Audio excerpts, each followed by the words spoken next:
അതിനിടയിൽ ആലപ്പുഴയിൽ ഒരടി കിട്ടി. അവിടെ നഗരസഭയിൽ ഉപതെരഞ്ഞെടുപ്പ് കഴിഞ്ഞപ്പോൾ കോൺഗ്രസിന് ഒരു അടി കിട്ടി.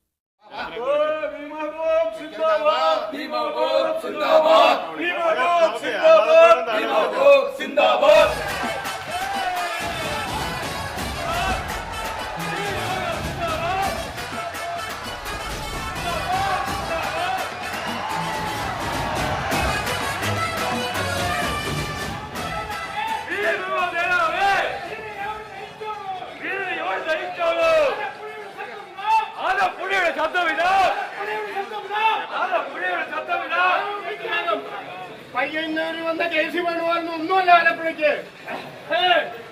ഞങ്ങളുടെ കുടുംബ പാരമ്പര്യമുണ്ട് ഇവിടെ, ഞങ്ങളുടെ കുടുംബ പാരമ്പര്യമുണ്ട് ഇവിടെ.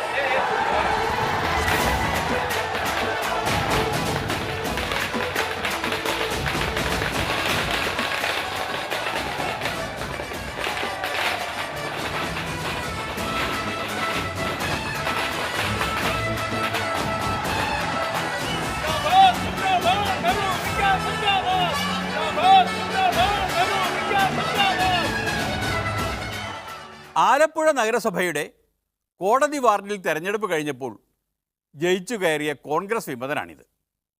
സ്വതന്ത്രൻ എന്നൊക്കെ സാങ്കേതികമായി പറയാം, രാഷ്ട്രീയമായി പറഞ്ഞാൽ കോൺഗ്രസ് വിമതൻ. ഞാൻ കോൺഗ്രസിൽ നിന്ന് പോകാനുള്ള കാരണം എന്താണെന്നുള്ള ഇവിടെ ചിലർക്കറിയാം. ഈ ആലപ്പുഴയിൽ ഒരാൾ കേന്ദ്രീകരിച്ചുള്ള കോൺഗ്രസ് അവിടെ ഉള്ളത്. കാര്യം ആലപ്പുഴയിലുള്ള കോൺഗ്രസ് നശിപ്പിച്ചത് ശ്രീമാൻ കെ സി വേണുഗോപാലും എ ഷുക്കൂറുമാണ്. ഈ പാർട്ടിയിൽ താഴേക്കിടയിൽ പോലും ഒരു മനുഷ്യനില്ല. എന്നോട് കാണിച്ച അനീതി, ഈ ആലപ്പുഴ നഗരസഭയിലെ സ്റ്റാൻഡിംഗ് കമ്മിറ്റി ചെയർമാനായിരുന്ന എന്നെ ഞാൻ ചിലപ്പം ഇവിടെ ഈ ചെയർമാൻ സ്ഥാനത്ത് നിന്ന് ഞാൻ ചിലപ്പോൾ ആളായി പോയാലോ എന്ന് വിചാരിച്ച് എന്നെ മനഃപൂർവ്വം ഒതുക്കാൻ വേണ്ടി കച്ചകെട്ടിറങ്ങി എന്നെ ഇവിടുത്തെ പുറത്താക്കിയ ആൾക്കാരാണ്. എനിക്കതിനായിട്ട് അവിശ്വാസം കൊണ്ടുവന്നു. അവിശ്വാസത്തിന് മുമ്പായിട്ട് ഞാൻ രാജിവെച്ചു. അതിന് ജനങ്ങൾ എന്നെ അംഗീകരിച്ചു. കാര്യം ഇനിയെങ്കിലും ഇന്ത്യൻ നാഷണൽ കോൺഗ്രസ് അതാണ്. ഈ പാർട്ടിയെ നശിപ്പിച്ച ഒരു വ്യക്തി എന്ന് പറഞ്ഞ ശ്രീമാൻ കെ സി വേണുഗോപാലാണ്. ഈ പാർട്ടി നശിപ്പിച്ച കോൺഗ്രസിനെ ഇല്ലാതാക്കിയത്. കാരണം ഗ്രൂപ്പിൻ്റെ പേരിൽ ഇവരടുത്തുള്ള ഏകപക്ഷീയമായിട്ടുള്ള ഇവരുടെ ഭരണമാണ് ഇവിടെ ആലപ്പുഴയിൽ കോൺഗ്രസ് ഇല്ലാത്തത്. പാർട്ടി തീരുമാനപ്രകാരമുള്ള കാലാവധി കഴിഞ്ഞപ്പോൾ സ്റ്റാൻഡിംഗ് കമ്മിറ്റി ചെയർമാൻ സ്ഥാനം രാജിവെച്ചൊഴിയാൻ തയ്യാറാവാത്തതാണ് ഇതിനൊക്കെയുള്ള മൂലകാരണമെന്നും പറയാം. പക്ഷേ എന്തായാലും പറഞ്ഞാലും ശരി, ആലപ്പുഴയിലുള്ള ജനങ്ങളെയും എൻ്റെ വാർഡുകാരെയും ഞാൻ മരണം പറയും. പ്രത്യേകിച്ച് ഇവിടെ ജില്ലയിലുള്ള UDF-ൻ്റെയും BJP-യുടെയും CPM-ൻ്റെയും ശക്തമായിട്ടുള്ള ശ്രീമാൻ കുവേരിച്ചാണ്ടിയുടെ അനിയൻ ഉൾപ്പെടെ വന്നു അവിടെ ഭയങ്കരമായിട്ടുള്ള പ്രവർത്തിച്ചു. ജാതി പറഞ്ഞ് വോട്ട് പിടിച്ചു, പണം കൊടുത്ത് വോട്ട് പിടിച്ചു. പക്ഷേ എൻ്റെ കൂടെ ഈ നിൽക്കുന്ന 5-6 പേരല്ലാതെ എൻ്റെ കൂടെ വേറെ ആരുമില്ലായിരുന്നു, ജനങ്ങളുണ്ടായിരുന്നു ഇവിടെ. അതാണ് ഈ വിജയം എന്ന് പറഞ്ഞത്. അപ്പോൾ ഒരു കാര്യം സത്യമാണ്, ജനങ്ങൾക്ക് കാര്യങ്ങളറിയാം, അവർ ബോധവാന്മാരാണ്, അവരാണ് എന്നെ വിജയിപ്പിച്ചത്. തീർച്ചയായും ഈ വിജയം ജനങ്ങളുടെ വിജയമാണ്, പ്രത്യേകിച്ച് ആലപ്പുഴക്കാരുടെ വിജയമാണ്. അതൊരിക്കലും ഞാൻ എൻ്റെ ജീവിതത്തിൽ എൻ്റെ മരണം വരെയും ഞാൻ ജനങ്ങളെ മറക്കത്തില്ല. കാര്യം അത്രയ്ക്ക് നന്ദിയുള്ളതായിരിക്കാൻ.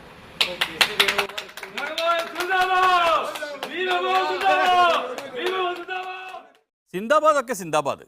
പക്ഷേ പാർലമെൻറ്റ് തെരഞ്ഞെടുപ്പാണ് വരാൻ പോകുന്നത്.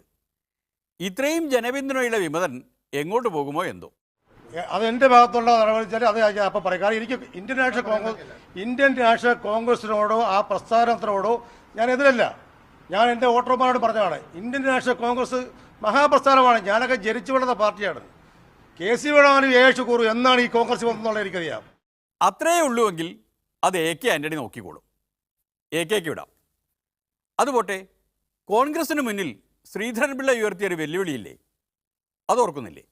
1000 വീട് വെച്ച് വീട് നഷ്ടപ്പെട്ടവർക്ക് കൊടുക്കും.